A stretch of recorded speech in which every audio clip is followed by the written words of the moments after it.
All right, so welcome to the exchange. So, first and foremost, I'm not a financial advisor.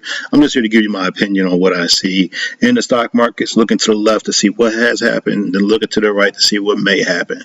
Do your own due diligence. Make sure you invest money in things you know about. If you don't know, invest in yourself and learn. That's the best way you can make money out here and have some security in these markets. So, let's look at what happens to stock markets so we can get a better idea and some security in exchange. Welcome to the Exchange Show. Here we are getting started with the OKLO. Remember, this is that nuclear energy, a stock we were interested in like maybe a week or two ago. If you were worried about missing the entry, it's okay. So the reason I'm saying that is there was a box here. This box that I drew was the consolidation. This consolidation, all it did was go from October all the way until January. Just consolidated in here. It broke out. Now we are seeing looks like a retest. We need to see this next couple of days if this is going to go up. But this could be your entry into OKLO if you are still considering it. There's also can we call it here? Let's call it here. All right, in this area. This could be a demand zone. So if you see price action come down here, probably anywhere in the low 24s to the $19 range or $20 range, high 19s to $20 range, that could be a good entry for an upside. Now you have to see this go up from here. So the strength of the market's coming down a little bit. I want to see that push up just a tad.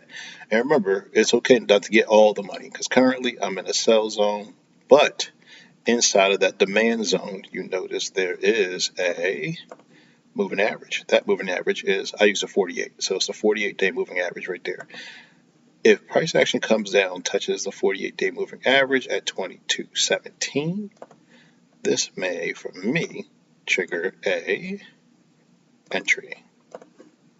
So that'll be an entry for me if I see this come down to that area because that'll signify a bounce off of the 50 or 48, depending on what you like to use. To me, they're interchangeable. I like the 48 a little bit better, but I would look for an entry there to the upside. Energy is supposed to be big this year. So let's go to another energy stock. This is going to be ExxonMobil. ExxonMobil is, I'm just going to put it this way. Let's go to the weekly and you'll see what I'm talking about. So there are times when Exxon comes down. One of the biggest times, if it comes down again, I'm looking for it around this $89, $88 range down to $84. Currently, we have, looks like a double top here. Down, we have our pullback to the upside. Now, with that being said, in the weekly, we have touches here at 97. We have a lot of touches here at that $103 range up here in this area. I would say look for it to come down to that $103 range. So if you're able to play options, $103 strike might be good for you. If you're looking for it to go further, maybe that $97 to $98 range. But I'm going to look here to see what I got. Sell. I'm in a strong sell.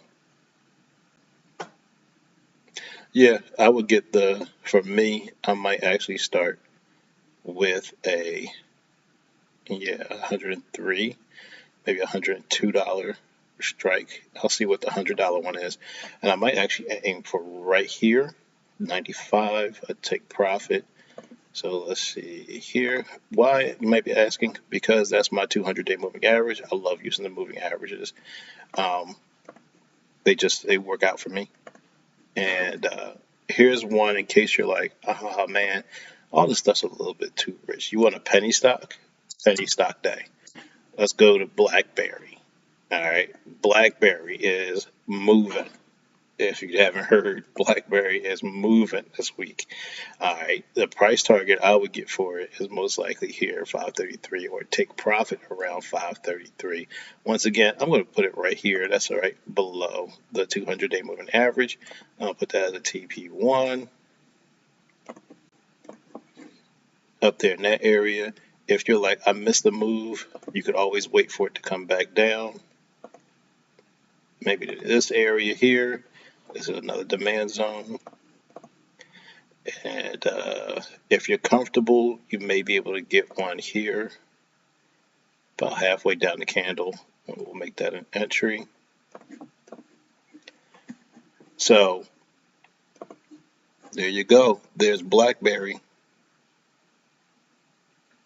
I don't know if I would get into it, but if you're interested, it looks a little high to me. Look, I could afford to wait for a pullback and buy some. Currently, it's at $4.04, $4.06. I would look at least to 320 or lower if I was interested in owning BlackBerry or playing an option on BlackBerry, unless you're playing it to the downside. So that's it for this week on the exchange. Hopefully, I'll see you next week, and hopefully your portfolios are green with options, maybe. So I'll see you next week. Bye.